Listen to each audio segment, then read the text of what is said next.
Listen, I'm one yet many. What I speak is our tale. However, this is a small world sealed by glass and cork with no one to hear.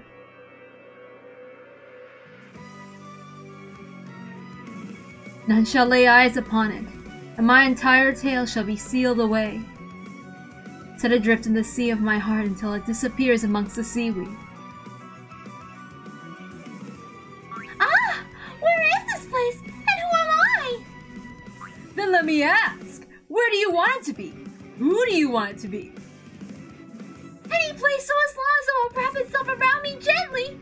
Anyone so long as I'm treated kindly. Yes, for us. For us? Where and who we are hardly matter. Correct. For us, it's such a trivial matter. At least until that day comes to pass. I must be thrown in the path of a new fate. Fate's pronouncement was sudden and abrupt.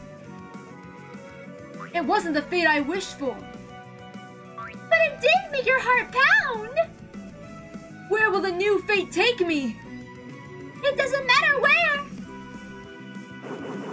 So long as that place is kind to us! When we were brought to the temporary dwelling where sad parentless children gather, was that a sign of God's salvation or a lure into the demon's game where a new fate would torment us? We have no way of knowing. And yet, we want to believe. We want to believe it was God's salvation sent to us, a sign of Fukuin, the good news, the gospel.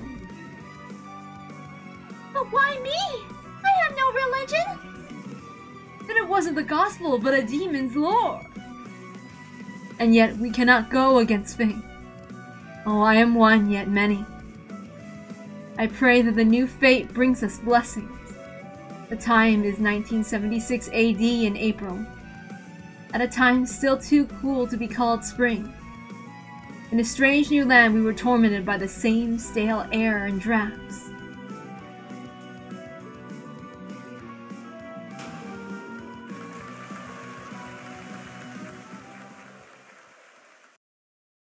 Chapter 1: A New Life.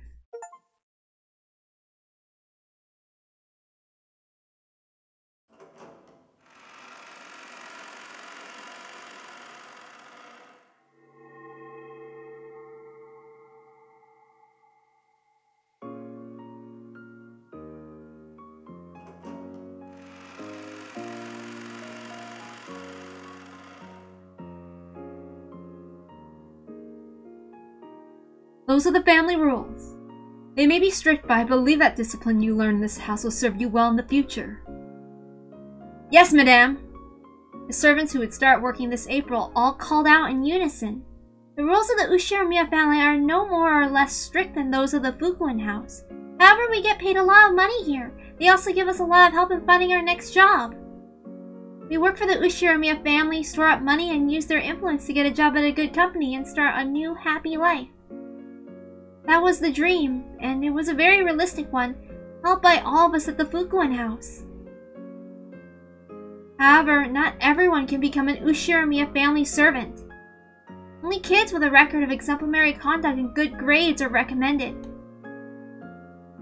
So all the kids who want to be sure of leaving the Fukuin house to live a happy life are feverishly devoted to their studies. That's enough for today. Tomorrow you start early. Make sure the lights are all out on the appropriate time. That is all. Yes, madame! Thank you very much! After bowing until Natsuhi was no longer in sight, the new servants all followed the lead of one of the more experienced servants and raised their heads. Okay, we're done for the day. Starting tomorrow, you'll be following your shift schedule. Madame is very strict about time. If any of you sleep in, it'll be my responsibility. So if you do, I'll kick you awake. Got it? Of course, this experienced servant was one of the older girls from the Fukuin house. She'd been here for 2 years, apparently. That's probably why all the other new servants who are older than me seem to know her well. Madame looks so strict. Dang, I'm tired. By the way, who exactly is this kid? Why were you chosen to be a servant? The older servant pointed at me and asked the room at large, a dubious look on her face. It's no surprise, really. Most of us become servants when we graduate middle school or high school. I'm just starting elementary school. The others will be working as servants every day of the week according to their standard shift schedule. However, on weekdays, I was going to go to the elementary school on Nijima with Milady, only working on weekends when I had free time. It was an exception among exceptions, something that had never happened before. It was clear at a glance that the others who had obtained their positions after a rigorous selection process didn't like the fact that I was here too. Both Madame and Genji have told me that you are to put your studies first, but you're still getting paid. Doesn't make any sense. If you're going to talk behind someone's back, at least do it from behind them. She didn't even try to hide her discontent. Is this kid really that smart? A child prodigy or something? I never heard anything about that. Well, that kid supposedly gets sick easily and is kept isolated most of the time. A total outsider to the rest of us, even back at the house. Now that you're here, you're part of the collective responsibility system. If you screw up, it's the same as everyone from the Fukuin house screwing up. Make sure you don't, okay? I nodded weakly. I'd never been threatened by someone this much older than me, and I was very frightened. Don't worry. I'll be there with you. Let's give it our all together, okay? Shannon smiled at me as she spoke.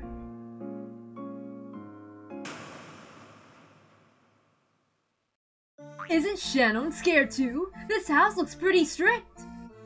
Nah, there's nothing scary about it. You just thought it was scary, so it got scary. Then if I thought it was fun, would it get fun? Yeah, it would. So here too, let's give it our all with a smile. Shannon was my only friend in the Fukuin house. He was confident and popular, the complete opposite of me. I was embarrassingly dull-witted, and no one wanted to be my friend. I would have never made it through those days in the Fukuin house had it not been for her encouragement, so I would probably make it through here too with her by my side. Well, isn't it about time we got ready for bed? I've got to work early tomorrow morning, but you have a different job. That's right! Unlike everyone else, I have to go to school! When I spend the night on Rokkenjima, I have to get ready for school and wait for Milady at the dock! Milady looks like an energetic person. I hope you get along well. Do you think I will? I'm so scared of school! So nervous! I had grown used to life in the Fukuin house, so the more relaxed rules at school made life easy. But until I grew used to it, everything was new, and everything made me nervous.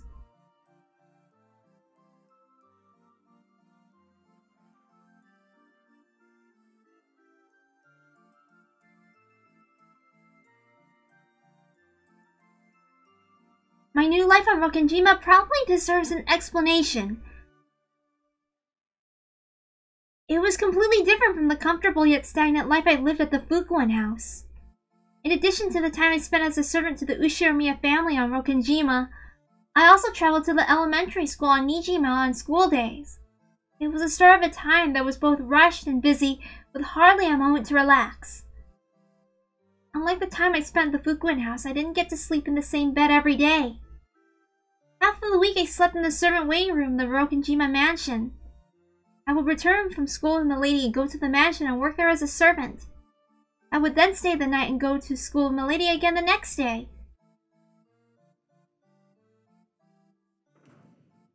When I didn't have work, I would return to the dormitory on Nijima, where I would have some free time to myself in that room I was assigned to. There was an adult dorm mother who strictly controlled meal times and lights out. I was already used to that sort of life, so it wasn't hard for me. The rooms were slightly larger than average and housed 3 people each. However, either because of the number of people or some lucky chance, I was not given a 3-person room. Looks like we'll share a dorm room too. With Shannon by my side, it felt like I'd be able to manage well enough.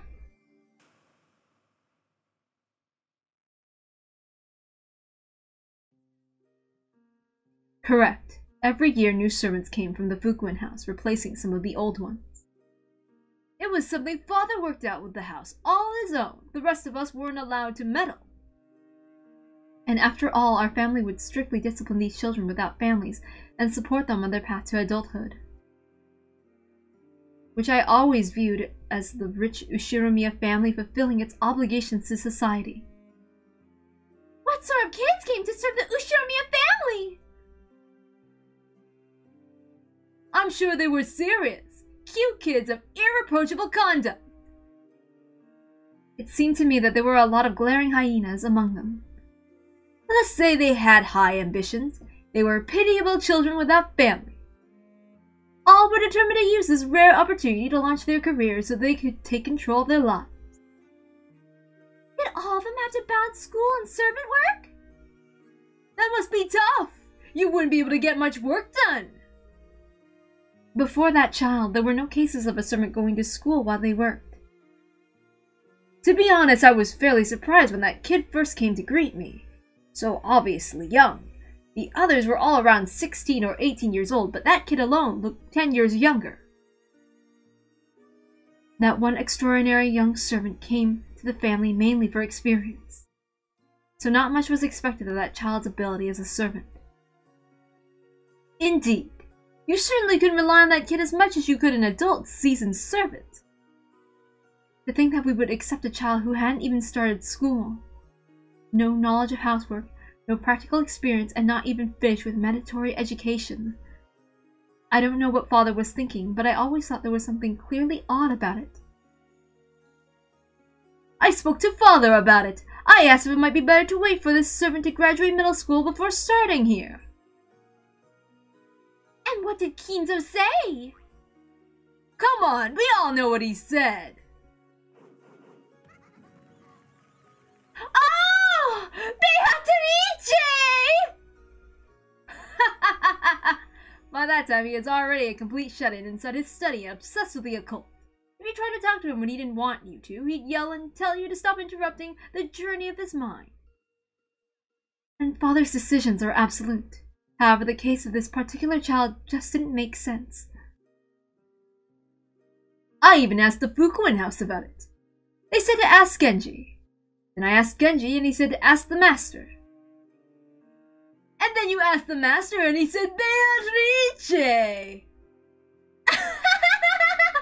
No one knows the truth! Jessica was the only child on the island. The servants would often play with my daughter, but she wanted a friend of her own age. Someone she could play with at home as well as at school. I began to think that father employed this servant out of pity for Jessica. But if that were the case, why wouldn't he talk to us about it beforehand? We should be the ones to decide which friends are suitable for our daughter. Scary! Natsu must have really hated taking your kid out in public.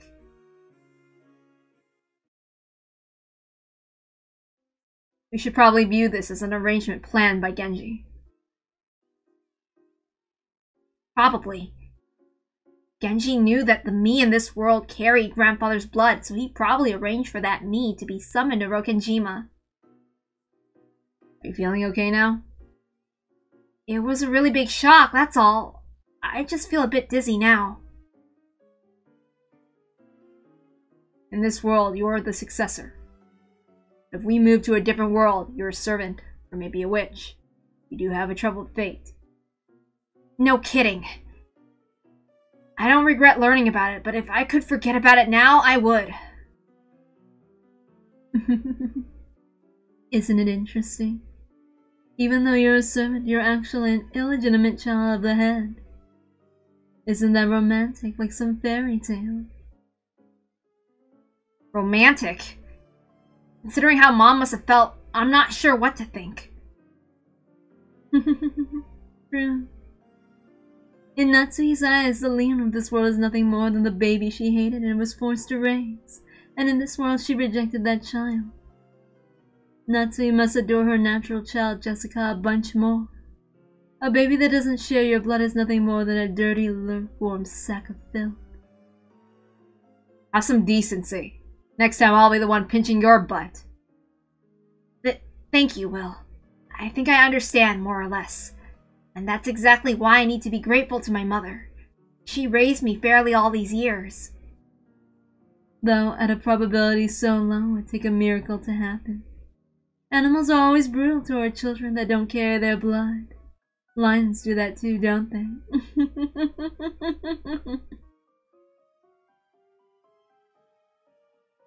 We can probably sketch out Genji's line of thinking.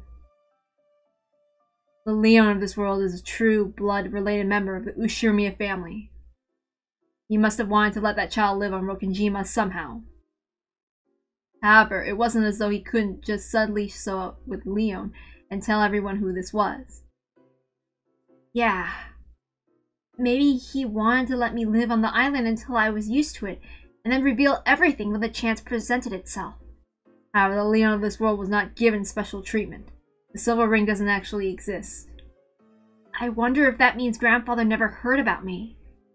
That might mean that Genji never found a good opportunity to reveal the truth.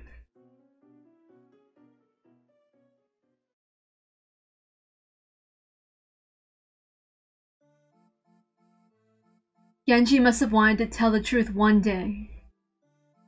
To tell that orphan of Kinzo's beloved Beatrice was still alive. However, that was not an easy thing to say. Why wasn't it easy? Tell me, what would happen if Natsuhi found out? Oh, right, if Liam suddenly appeared, Jessica wouldn't be the successor anymore. Strictly speaking, Jessica wasn't the successor, but since she'd be able to select the future successor, it all came to the same thing. The more one learns, the less simple this tale becomes. There were some who celebrated my birth, and some who did not. Genji could only wait in silence for the proper day to reveal it all. Was it a tale hidden only within Genji's heart? Leon and Kinzo and Natsuhi and Kraus and Jessica and everyone else! None of them knew this tale! Thus, the curtain slowly rises on this curious tale in the year 1976. Oh, I am one, yet many. Why must fate abandon us and continue on its merry way? People only found the young servant strange for the first month. Natsuhi and Kraus' protests came to naught. After all, there was no actual harm in it, so why not indulge in Kinzo's whim? Eventually everyone grew accustomed and began to accept this slightly abnormal everyday life. However, it was not so for the other Fukuen servants who were always close by and who believed that everyone should be treated equally. Their small bits of discontent over my special treatment began to accumulate as time went on.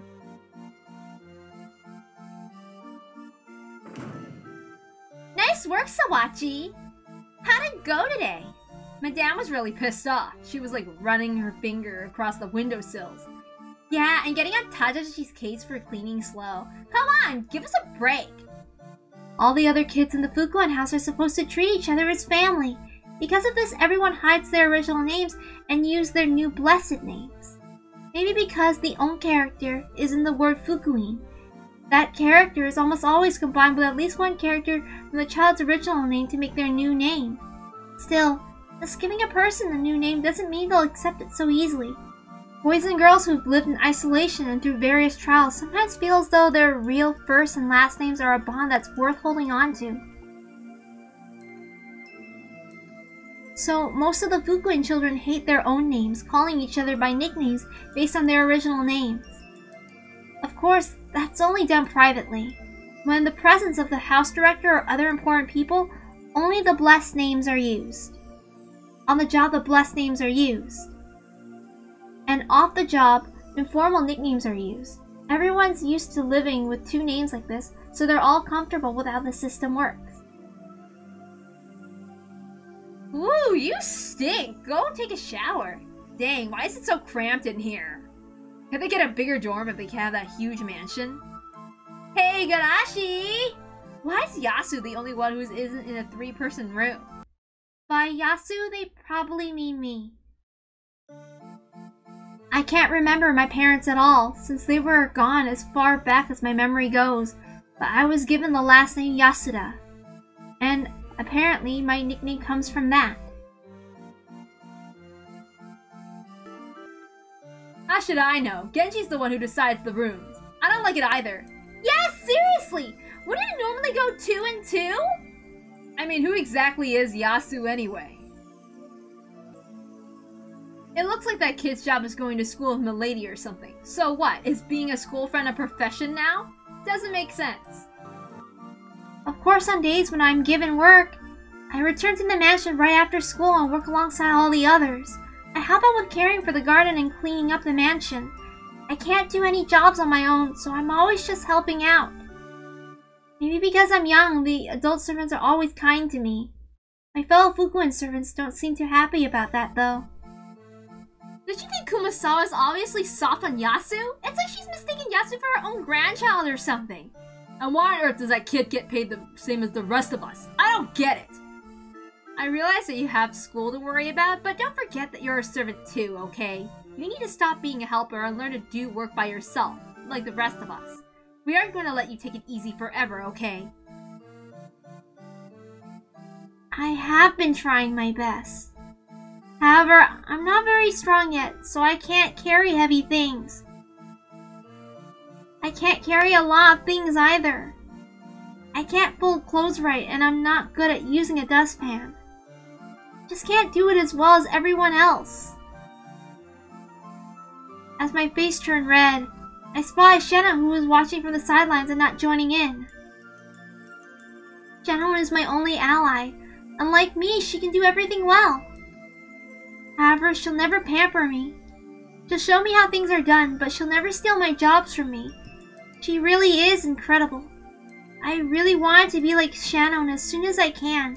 She never talks behind people's backs, and no one talks behind her back. She's kind and gets along with everyone. I want to be just like her, and she's always kindly watching over my efforts to become like her.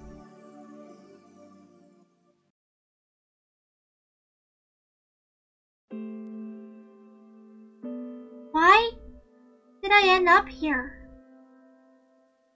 I don't know. Though I'd just been muttering to the ceiling, Shadow gave me an honest answer. I guess there's no way to say it except that it's part of God's plan. Is this another test from God? Yep. Think of it as a test to help you grow into a wonderful human being. After all, you're a special chosen person. Am I special? Of course you are! After all, everyone else here is huge, but you are the only one special not to be chosen young. Why am I the only one who's little? I can't do any jobs by myself. Everyone complains that I'm just here to play with Milady, and yet Madame made it clear that I'm not to think of Milady as a friend or speak to her in a casual manner.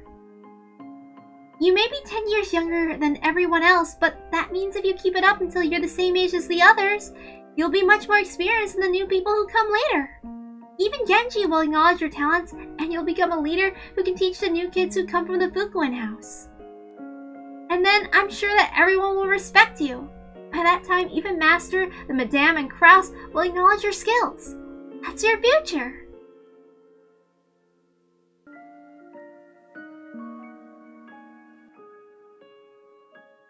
That might be it.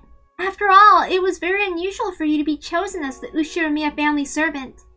In fact, that rumor might be true. And you might be the secret child of someone in the Ushiromiya family.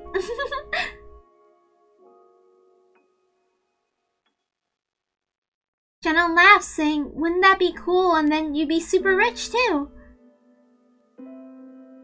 But that didn't seem quite right to me. After all, if that was the case, why have I had to live all alone here in the Fukuen house? Jenna and the people like the house director are the only ones who will play with me. I don't have any other friends to play with, and I've spent all my time by myself in my isolated room. Maybe it's because I'm frail and I always sleep a lot, but it has been lonely.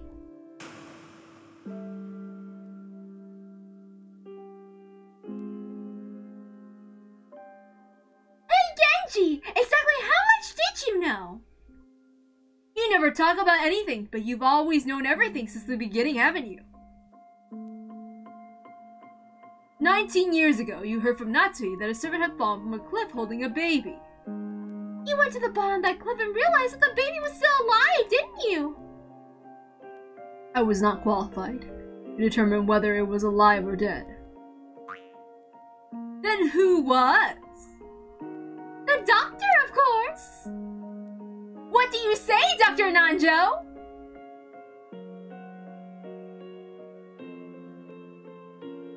Are you certain? Is it all right for me to speak? If you are willing to tell the story yourself, then I ask it of you. Very well. I was contacted by Genji immediately after the accident and asked to conduct an examination in secrecy. In secrecy? Why? Both the Beatrice of Kuadori and her child were unregistered people who weren't supposed to exist. It would lead to various problems if it went public. I had started the procedures to have the baby registered, but they were not complete at the time. It was a very unfortunate time for the baby to die. So the servant who fell was treated as having died alone in an accident? Natsu wouldn't talk to anyone. It would have been easy to set up. But that baby was alive, wasn't it? Correct. Of course, the child was gravely injured. It was a miracle that it survived that wound. If the angle had been slightly different, or if Genji had been any slower in carrying the baby to me, that baby only managed to survive thanks to a series of miracles. I had given up. I didn't believe the baby could have survived that. But it did! How strong and resilient is life! No, this is fate. Fate! So the baby was fated to live on and eventually accomplish something great? Yes, I did think it was fate. I thought the blood of the Kuadori and Beatrice, whose life ended on Rokenjima, must have imparted something onto this child to make it survive. However, Genji did not tell his master Kinzo that the child had survived. He simply said that it had fallen to its death in an unfortunate accident. Kinzo mourned, but his mourning was more of madness than of sorrow. Oh, Beatrice! Why have you run away from me once more? Why, even though I swore I'd never make the same mistake again, why? There was one matter in which Genji did not trust the master he so respected. That matter was whether Kinzo could be capable of accepting Beatrice's grandchild as her grandchild. Genji had served the Kuadori and Beatrice for many years as well. He was very aware of what she had felt. He knew that she had accepted the favor Kinzo had bestowed upon her and respected him as a father. However, her love was not the same as Kinzo's love. Kinzo thought her to be Beatrice reborn, and tried to use her to satisfy the many feelings he had felt for the late Beatrice. Of course, the Kuadori and Beatrice could not accept those feelings. In the end, she had her chastity stolen by the one she thought of as her only family and respected as a father. She thought he was her father, and he thought she was his wife. Oh, what an irreconcilable, forbidden love! This is not to say that I was incapable of understanding how Kinzo felt. At the moment of her birth, even he did not plan on taking advantage of her, due to her resemblance to the late Beatrice. He even spoke to me about it a few times when we were drinking. I always thought he was just joking. Was he surprised to find that the daughter grew to look more and more like the mother? As the daughter grew, did he suffer from a forbidden emotion he couldn't suppress? I thought that he might commit the same mistake again. That was my view. Beatrice suffered much, and yet she never truly understood the difference between her feelings and Kinzo's. Beatrice consulted me many times, laying bare her deepest feelings. However, I was unable to tell her. That would be hard to say! Imagine telling her that the one she respects as a father wants to use her as a replacement for her dead mother! Let me say this for the sake of Kinzo's honor. He also suffered greatly. It pained him when he found that he could no longer think of his daughter as a daughter. I told him to love her as a father. I think Kinzo followed his logic and his conscience. and fought for quite some time. Kinzo loved her. He poured his affection onto the daughter that Beatrice had left behind. He did so as a father, and yet if so, why did he give the daughter the same name as the mother? Yes, Kinzo's sin started from the moment she received life. She was born and Beatrice died. He passed the name down from mother to daughter. From the moment of her birth, Kinzo had already decided that she was Beatrice reborn.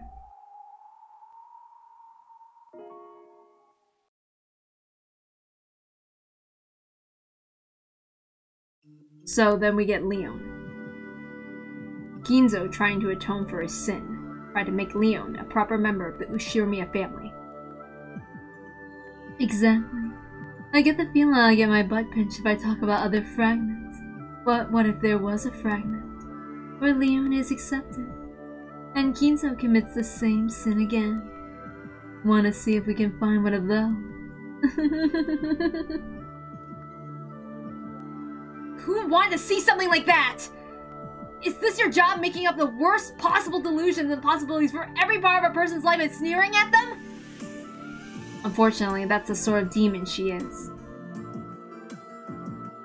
How rude. I'm a witch. Genji foresaw the worst of all possible futures in trying to secure a better future. He intentionally lied about the baby being dead. Right. Kinzo was a man so impulsive that he used his own daughter. Genji, who knew Beatrice's feelings and felt sympathy for her, couldn't trust Kinzo so easily.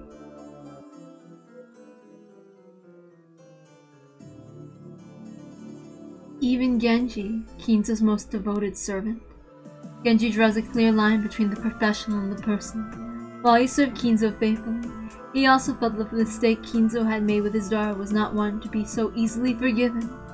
Could be, and to make sure that Leon wouldn't be found out easily, Genji lied about the kid's age, lowering it by 3 years. That's a good point. In this world, I'm just entering elementary school in 1976. I was actually supposed to become a 4th year then. If your frailness wasn't the reason, then Genji must have been careful to disguise the year of your birth. Not only Kinzo, but also Natsuki, who wouldn't easily forget the baby from 19 years ago. If a suspiciously young servant of that age came to the island, Natsuki's woman's intuition would definitely have picked up on it. Had the child been too sick to go to school for 3 years, or had the age been fake so that Natsuki would figure everything out? Either way, we know that your age has been lowered by 3 in this world. Correct. The age of this world's Leon has been altered by 3. This is a small, feeble kid we're talking about. An underdeveloped kid.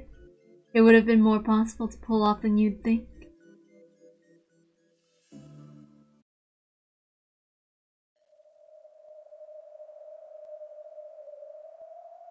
Genji decided to wait and see.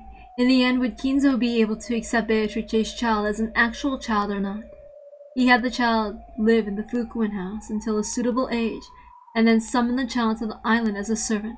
Both father and child had no clue who the other was. Genji had an idea. If Kinzo truly felt affection as a parent, he would notice traces of the deceased mother and daughter in this child. That way they would surely regain their parent-child relationship without anyone having to expose the truth to them. That's what he thought. Or perhaps the time might come naturally. When that happened, he could tell the truth to both father and child. Believing that this day would eventually come, Genji told nothing of this to anyone. He watched over Beatrice's child, waiting for the fated day. And time continues to pass. Days slid by as he quietly watched over Beatrice's child.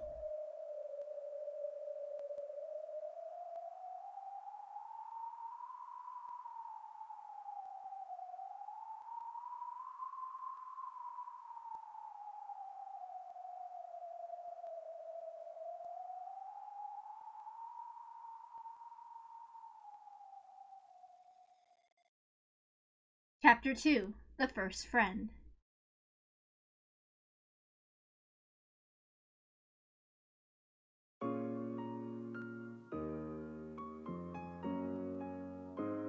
Yasu, what'd you do with the small broom? Didn't you use it to clean the window frames? The small broom is a little thin broom that looks like a large paintbrush. We use it to clear out the dust with the small corners like window frames. It's one of the cleaning tools I was put in charge of. Come on, that's your responsibility. What have you been doing, idiot? Quickly go and find it. You have to do before Madame finds out. What's up? Yasu lost a small broom again. That kid must be some sort of genius at losing things. That's why I'm always telling you, never give things to Yasu. Yasu's always careless and losing things. Don't say that. Can't you see this kid's working hard? Go on, hurry and find it. I'll wait for you. Okay. Not wanting to hear my fellow servants complain even more, I spun around and headed off. If you lose a tool, you get in trouble. If no one knows who did it, we all get yelled at. So one of them will probably tell Madame that it was my fault. Still, it really is my fault that I lost it in the first place. I wonder when I lost it. When? We cleaned out the entire chapel today. The chapel is a large building behind the mansion. However, no one ever goes near it normally. Even so, we're ordered to clean it a few times each year. Kinzo calls it a sacred building, so Natsuki is very strict about it. We cleaned every little nook and cranny from top to bottom. It had taken all day. I had been in charge of cleaning the window frames, but I had also been given many smaller tasks. While those small jobs were keeping me busy, I completely forgot about the small broom. And I must have left it lying around somewhere. I began to hate myself for it. This isn't the first time this has happened. It happens all the time. Every time I set something down, it always disappears. It goes somewhere else, vanishes. I thought I was probably the witch Beatrice pranking me. The ghost of the witch gained power from Rokenjima's evil spirits and was reborn. Until Kumasawa told me, I never knew the meaning of the shrine on the rocks by the sea.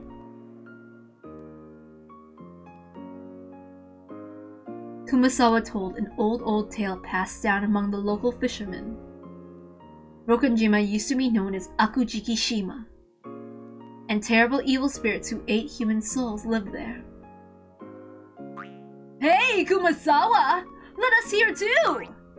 Tell us this scary tale of Rokenjima's evil spirits!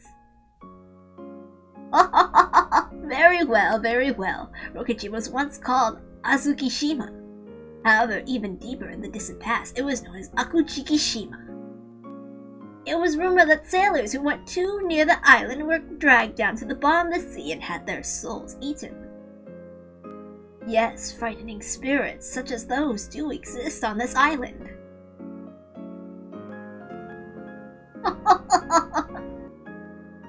It was Kumasawa's favorite ghost story. Every new servant who came to the island heard about it. Such stories usually are laughed off, but when the stormy nights visited Rokenjima, bringing an eerie howling to that lonely island where nothing exists except the Ushiromiya mansion, everyone would listen meekly. The shrine by the coast was there to seal the evil spirits away! And the master had that creepy occult hobby! And the mansion was so spooky it was easy to picture something hiding in the shadows!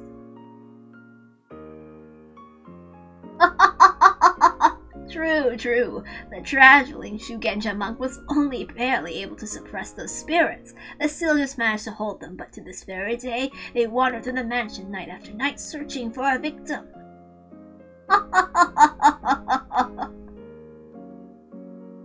Hey, have you seen Master's study? I have! It's like some kind of demon laboratory! There's that rumor about the Master researching demons! They also say he's researching how to revive his mistress Beatrice! Didn't they say he was gathering children to be sacrifices for his magic experiments? Oh, scary! Why'd you do if the master asked you to come to the study alone? I heard that long ago one kid went to the study and never came out. That must have been a victim of the experiment to give Beatrice's ghost a new body! Very true. Beatrice has become a ghost and wanders around searching for a body. The VIP room on the second floor is where Beatrice dwells. You must always be careful when cleaning that room. If you aren't...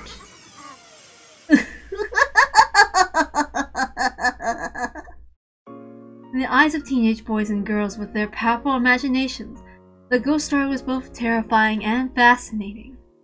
It gave them a sense of solidarity since they all got to experience the same tale. Then that sharing became an obligation and accepting the story became a rite of passage for joining the community. This was something that had been passed on since long ago. That's right! Back when I first started working at Rokenjima, I heard the story from Kumasawa and the older servants. I heard about it too, mostly from Nei-san. I heard it too, from Kumasawa mainly. So not only that timid-looking Shannon, but a boy canon and a big adult gonna believe in the ghost story? Well, I didn't really. There are tales of ghost stories and jinxes in all jobs.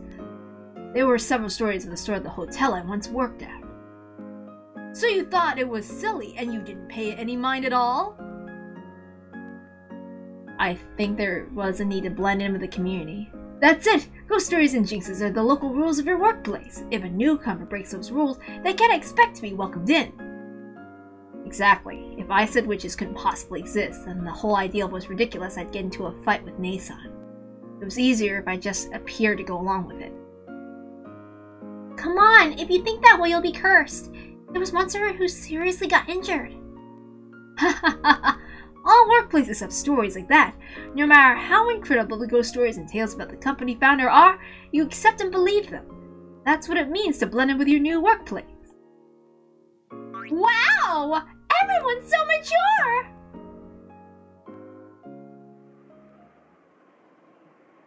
I went to each window around the chapel in the order I had cleaned them, searching carefully in all the places I might have left it. I've been cleaning the windows with it, so it probably hadn't set down near one of those. Did I leave it behind, I wonder? Now that I think about it, I don't think I had any more when I reached the last window. So I must have completely forgotten to clean that window frame.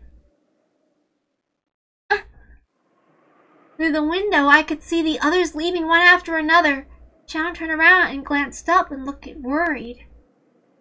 I don't want to be responsible for making everyone wait, so I'm actually glad they're leaving without me. If I said I wanted them to wait for me, I'd be relying on them too much.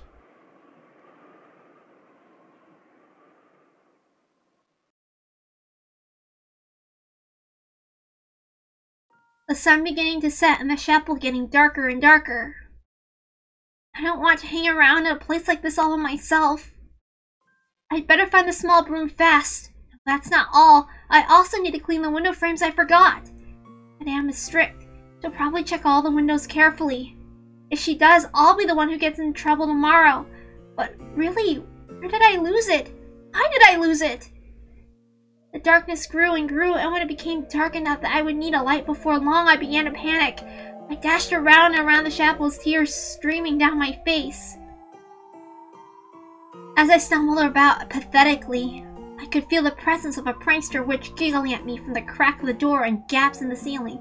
The ghost of Beatrice, the master's mistress, wanders about in search of a body to this very day. As she absorbs the power of Rokenjima's evil spirits, her strength steadily grows and she waits for the day of her resurrection. And, for some reason, she's peeking out at me, and if I ever take my eyes off something for a second, she snatches it away and hides it. This isn't the first time this has happened. Whenever I look away, keys, handkerchiefs, pencils, erasers, all of them vanish almost right away. Even though I was planning to use them later, I just wanted to put them in their proper place. They disappeared as soon as I turned around. It isn't someone hiding them as a prank. It's happened many times when I'm the only person around. Everyone always says I'm too careless and forgetful, and they make fun of me for it. I do try to be alert, but it's like some kind of bad joke. I lose things easily when I forget about them for just a short while. So sometimes I think this eraser is going to disappear sooner or later and I stare at it. But at those times alone, it doesn't disappear. It disappears when I'm alert. But as soon as I think I'm safe, the tension relaxes just a bit, and then something else will disappear. Why is it always me?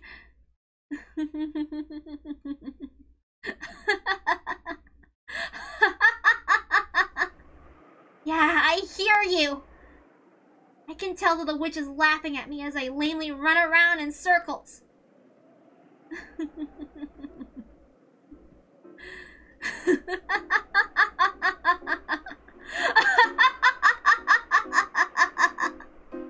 Listening to that voiceless laugh, I finally slammed my hands against the wall, crying tears of frustration. Please, just stop it! Why do you always hide my face and get me in trouble? And the witch answered. Fool, isn't it obvious? Why else except to entertain myself by watching you wander about pointlessly?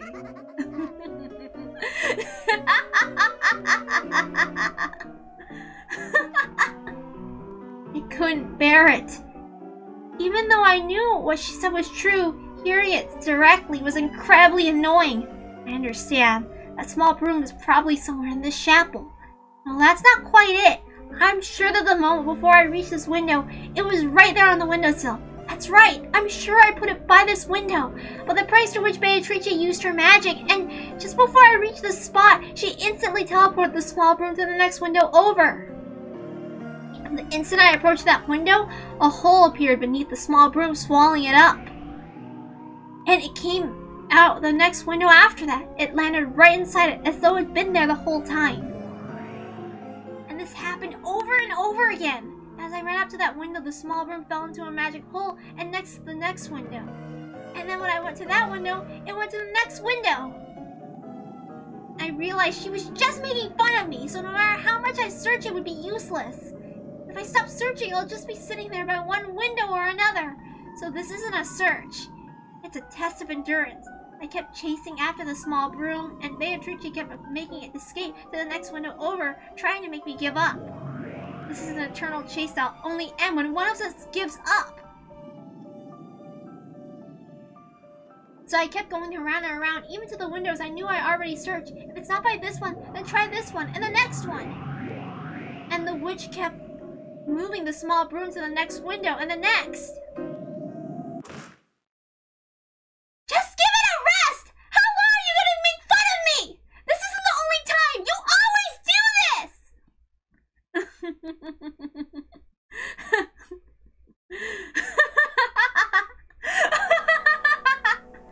The shrill, voiceless laugh of the formless witch continued to mock my sobbing. The witch is right beside me, laughing at me. As I dash around the chapel, she's following along with me, taunting me. Then she must be there. She's right behind me, just over my shoulder, still cackling away. I know that turning around won't help since she has no form. I can try to look, but I mustn't look with my eyes. Once my eyes tell me there's nothing there, I won't be able to see anymore. I learned that from the director of the Fukuen house. You mustn't try to see with your eyes. You must see with the eyes of your heart.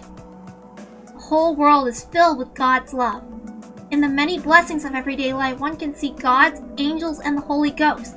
If you try to look with your eyes, you won't see them, so you won't be able to see them. So you won't be able to feel them or understand them. With the eyes of the heart, you will quietly understand. You don't look at their image. You see and draw them with your heart.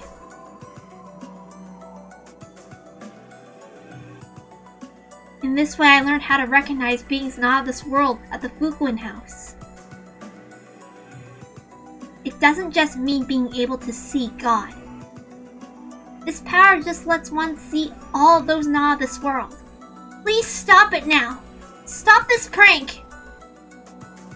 Huh. So you can speak to me. I'm clumsy, bad at my job, and I do put things down and forget about them a lot. But I know which things were my fault, and which things were because of your pranks. How amusing. Not only can you perceive me in my formless state, but you even understand my little game. It seems you're more an interesting creature than I thought. I'm usually called Yasu when one of the older servants is laughing behind my back at some mistake I made. So when I hear that name, it feels bad. She called me not by the blessed name given to me by the Fukuin house, by that unblessed name. Upsetting the heart is a classic move that evil beings make. They do it to make it harder for people to notice their presence. To beings like witches, being understood is like shoving them out into the light of day. It won't work. In the Fukuin house, I learned how to perceive those not of this world, so I'm already able to understand you. Very interesting. You've taken me, a being so faint that I'd fly away if you blew on me and trap me, perceive me. You're an interesting kid, Yasu. It won't work. I've now understood and perceived you. No matter how many unpleasant things you say, you'll just expose the ugliness of your heart. Without turning around, I slowly let my range of vision fill the entire chapel. It was as though the viewpoint of my soul was floating out of the shell of my head. See? Inch by inch, my range of vision is flowing out of my head and drifting upwards. As I looked down at myself standing there with a head hanging and eyes tightly shut, the eyes of my heart very slowly rose up to the ceiling of the chapel. And when I looked down from there, I saw myself standing in the center of the chapel, and the witch standing behind me. Apparently, the witch had realized that I could see her. She turned around and raised her eyes to look at my eyes of my heart floating by the ceiling. At last, I could see the witch Beatrice with the eyes of my heart. A mere human. A mere human that can perceive my form? The demonic lips twisted in an ugly curve. It was clearly a challenging, repulsive demon smile. She wore a blood-red dress and hat. The design was completely different from anything humans wore. Her hair was blonde, it had countless beautiful curls like a princess from a picture book. But there was no trace of cuteness about her. I did think that you were a bit different from other humans. But it seems I was mistaken. Forget just a bit. You're nothing like those other humans. You're sad witch who can be seen by no one, heard by no one. Have you been pulling these pranks all the time just to catch the attention of humans? I use what little magic I have to interfere when humans aren't looking, but no matter what I do, none of them think it's magic. They decide that they just made a little mistake and blow my existence away like candles on a cake. If so, then I just saved you, because I understand you and have perceived you. Save me? To me, this meeting with you is nothing more than a new way to kill time. It's getting dark. I don't have time to play with you anymore. My apologies. I was so engrossed that I didn't notice the time. Please give it back. My cleaning tool. That small broom or whatever you call it. It's right there by the next window. But as soon as I get close, you'll move it to the next window over. My form is as elusive as my magic. With a snap of my fingers, I can do anything. The witch snapped her fingers, and various things throughout the chapel were sucked into a black pitfall beneath them, disappearing. No, they didn't disappear. The instant they vanished into the dark holes, other dark holes appeared in completely different parts of the chapel, and that vanished objects fell out of those. Chairs, musical scores, clocks, and vases started appearing and disappearing all across the room. It made it feel as though countless tools were flying about the chapel. I can do things like this, but don't. After all, this would be a bit beyond a mere prank, don't you think? I wonder what the difference between a prank and magic is to a witch. When she snapped her fingers again, all the loud flying objects returned to their original spots, and silence fell. I've taken a liking to you. You've perceived and captured me. It works the same in reverse. I perceive and captured you. The Fukuin director told me to try not to see evil beings. If you see them, they will possess you. Now that I understood this witch, a bond had been formed between us. That is correct. Now that you have acknowledged my existence, I have formed a bond with you. After all the years I've spent in boredom, it'd be nice to have a young kid like you to talk to. I'll talk to you from time to time, so will you stop pulling pranks like this? No, I'm not here to talk to you, but to play with you. And if we're playing pranks, are just part of the game, right? Very well. I've had enough fun for one day. The sun has sunk, and the moon is full. I'm a bit tired after appearing in front of you for so long. Let's call it a night. Look at how much fun we had with just a single broom. Please give it back. No way. I'll keep this as a token of our meeting. Got a problem with that? If I said I did, would you give it back to me? I never listen to humans. However, I might lend an ear to a friend. If you give it back, I'll acknowledge you as a friend. Foolish human. Did you actually think that alone would make me want to deal? If you want to make a deal with me, try drawing a mysterious magical circle or two. And yet, I might consider your proposal. What do you mean you might? I'll take my time in deciding whether you're worthy to be my friend.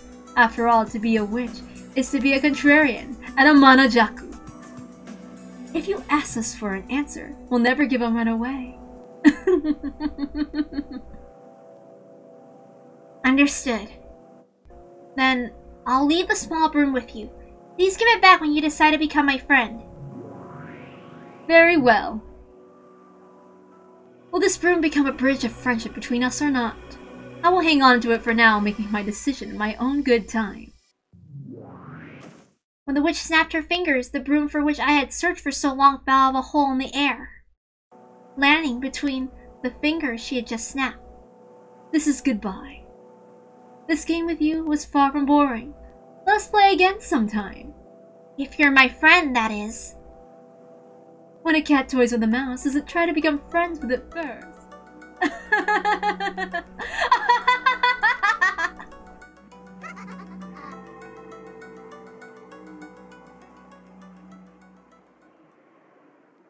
The witch faded away. As she did, the eyes of my heart shut themselves. When I returned to my body, I felt suddenly tired and let out a breath I'd been holding. Of course, when I turned around, there was no one to be seen. I couldn't feel the witch's presence anywhere anymore. It had gotten very dark by this time. I decided to leave the chapel. There's no point in searching for a small broom any longer, not until the witch decides to give it back. I went out of the chapel. The chapel key had been left in the lock. I used it to lock the door. What am I going to do about the small broom? There's nothing I can do. I can't even blame the witch. I must acknowledge that I'm responsible for giving the witch a chance. When I happened to glance downwards, I saw a small broom lying there by my feet. It was the broom I'd been searching for all this time. Tell me that it'll be swallowed up by the dark hole the instant I bent over to pick it up. No. This is a sign from the witch. A sign that she acknowledges me as a friend. I picked it up. Oh, I am one, yet many. The first friend I made after coming. Oh wait, hold on. Oh, I am one, yet many. The first friend I made after coming to the island was apparently not a human at all. However, when I think back on it, it was only natural. What other sort of friend would you expect to make on a witch's island? This was their first meeting between me and Beatrice. However, as some of you listeners may have noticed, this was not a meeting with the real Beatrice. The witch I then called Beatrice would later be known by another name. However, she was clearly not human, and being bonded with one who is not human means being bonded with their world. I still had no way of knowing the very fates that had waited for me on Rokenjima. End of Chapter 2, The First Friend.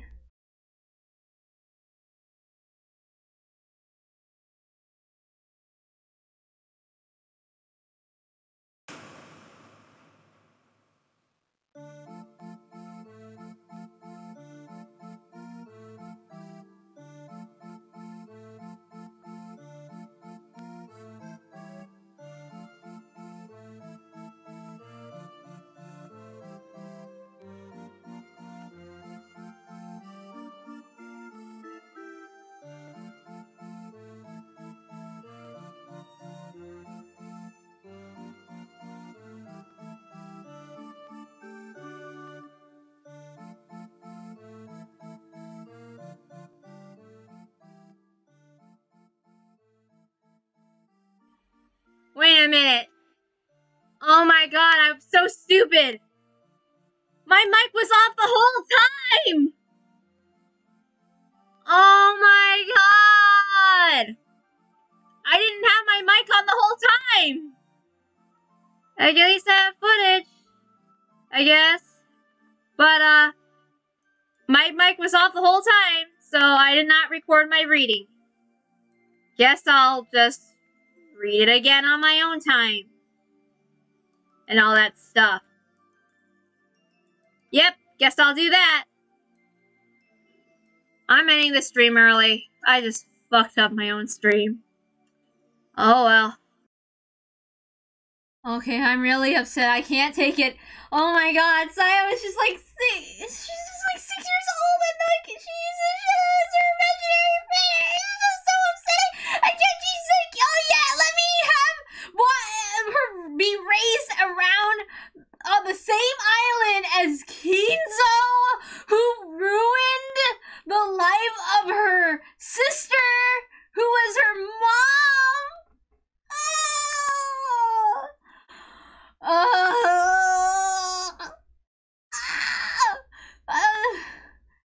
It's just so freaking unfair, and all the servants are like, what is this little kid doing? It doesn't matter! Oh, she's just a kid! Leave her alone! Like, oh, I can't believe these goddamn teenagers are so petty. I love the freaking judging kids for not being able to do anything. Shut up. Oh, I'm so upset. It's like, oh yeah, it's special treatment. What special treatment? She's like 9 years old, being presented as a 6-year-old. Oh, it's like Genji's like, yeah, great idea. No, she should be far away from Kinzo. What? It's like, and it's just like, he's only thinking about Kinzo. Did he really, really, truly think about Sayo's life? Did he? Like, oh yeah, what if they get bullied because they get treated special or something? Nah, that's not any of my business. What if, because you're not raising them where, like, they could be related to someone, like, she could fall in love with someone on the island, but no, Genji didn't think about that. You know why? Because Genji's like, oh, I have to test Kinzo. You don't fucking test somebody! Like, oh yeah, trust the man who ruined the life of his first daughter. Locked her up on a goddamn island where she doesn't have any freedom, and she like, oh my god, like when you think about episode 2, where like when Sayo looks at the aquarium and like that's her world, and it's this, and she's thinking about whether or not she should leave the island. I don't know, even if she says she's not saying that directly, but like I bet she kind of feels like it's pointless, especially considering what else we learn later on. I have to get into a rant because I'm getting really emotional. I can't keep reading like without I need a rant. This is like, and it's like the Genji is like, yeah, I'm testing the master. It's like, no, Sayo should not have been raised in the Ushiromiya family or on Rokenjima. They raised her far away from that shit. It's like, you're only thinking about him. He doesn't need redemption. He has done the worst possible thing. Who gives a shit about Kinzo? It's like, I really like Genji prior to knowing this. And like, this just ruins it. Oh, it's like, yeah, you think Genji is the reasonable one? No, he's not. That wasn't reasonable. That's not reasonable. Oh my god, he ruined her life. He ruined Sayo's life. Oh my god, I hate it. I'm so upset. I'm taking a drink of water. And then it's just like, yeah, it's because I have very special treatment. No! No, Sai, you don't understand. He's ruining your life. He set you up for failure and didn't think about it. He had no hindsight. He had no foresight. He did not think to the future about how this would affect you. He should have been thinking about you. If he really cared so much about Beatrice rather than about Kinzo or whatever, he would have thought about you. He would have thought about how all of this would have affected you and your future. Like, okay? She would have probably had other problems. It wouldn't have fixed all of her problems. But at the very least, whatever had happened wouldn't have happened. I'm so upset. I'm so freaking upset. Try not to say too much, to not like spoil too much, but you can probably figure certain things out and stuff, but sorry, the mic got touched by something. But I'm so upset. I'm really upset. I can't. Sorry, she's my favorite character. And it's just like it's like I'm so upset for her. Oh my god. I'm so upset. It's been 10 years since I've read Umineko. I mean, I've done some secret rereadings of Umineko, but I'm never getting over this. I'm never getting over the fact that you ruined her life. It's like, yeah, Genji and Kumasawa, they care so much about her. That's why they let her be raised around that fucking asshole. And it's like, oh yeah, I can test Kinzo to be a father. He's already failed the father test! Genji! He's already failed the father test! He abused his children! He abused his daughter! His first daughter! The one that he was supposed to love? Yeah? The one from his beloved wife? He already abused her by forcing her to live in a freaking cage! How the hell would he be able to make it up to her? Then, with the final kid, huh? The best thing that you could ever do to Grant, if you ever really truly cared about the Beatrices, is to get her off that goddamn island! That's what you would have done if you cared about... it's like, well, let me care about this shitty old man over a baby! A freaking baby's future! Like she deserved more! She deserves more than Kinzo, and you put her on the island with that asshole!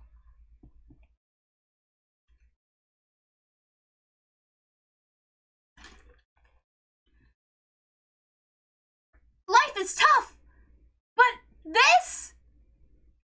You put this in lunatic mode! You put this in lunatic mode! This isn't, life is not, there's not really a true easy mode, but this, her life definitely would have been hard, but this is asinine! Sorry, I'm getting very emotional about, like, what the hell Genji did, but I can't help it. I'm very attached to Sayo as a character, and he ruined her life! I'm so upset! I'm so mad! Ah! I can't. I had to take a break from reading. This is I'm 44 minutes into the reading, and I had to take a break. I had to take a break because I'm so upset. I'm not even at the part where she's like where I'm not even at the part where I would normally feel even more sadder for her and start crying, and I'm upset. I'm so upset. I normally don't get this way unless it's like at the extreme height like the emotional roller coaster that Umineko is, but this is too much right now. I'm so upset. I blame it on my hormones anyway.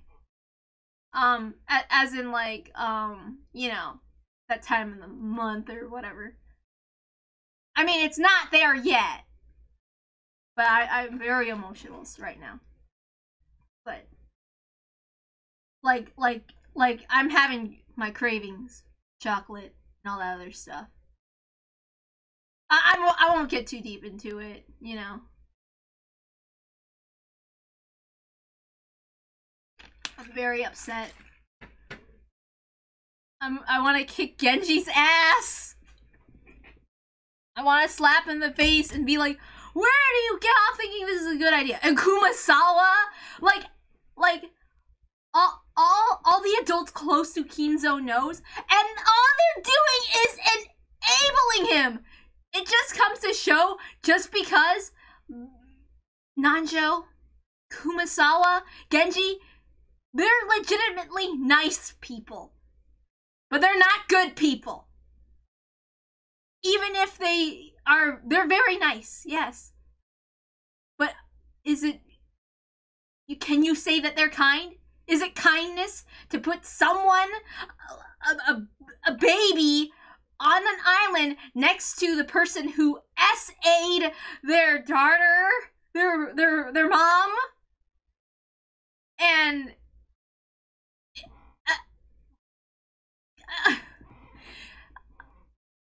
no. I like them. They're nice, but they're not good people. It's so messed up. It's so worse because then you can't really like Virgilia. You can't really like Renault because they're the, I mean, I guess you could in a way, I guess. Because they are the idealized version of Kumasawa Renove, of Genji. Be like what they should have been in a way, but is it really? I don't really think so, especially with the relationship with Kinzo and everything. Is it really? Is it really? Because then, even then, it's hard to like them afterward. Like, it's so messed up. But I mean, it comes to show just there are nice people, but they're not good. Even if they are nice. It's messed up, but that is reality. But it still makes me upset. I'm like, once I'm done with this rant, I'll get back to reading. But I have a lot of feelings about. I really love Umineko. It's one of my favorites. But seriously.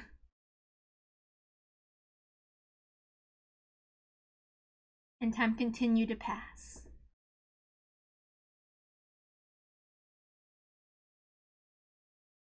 Oh, okay, hold on. This is making things a pain. And time continued to pass.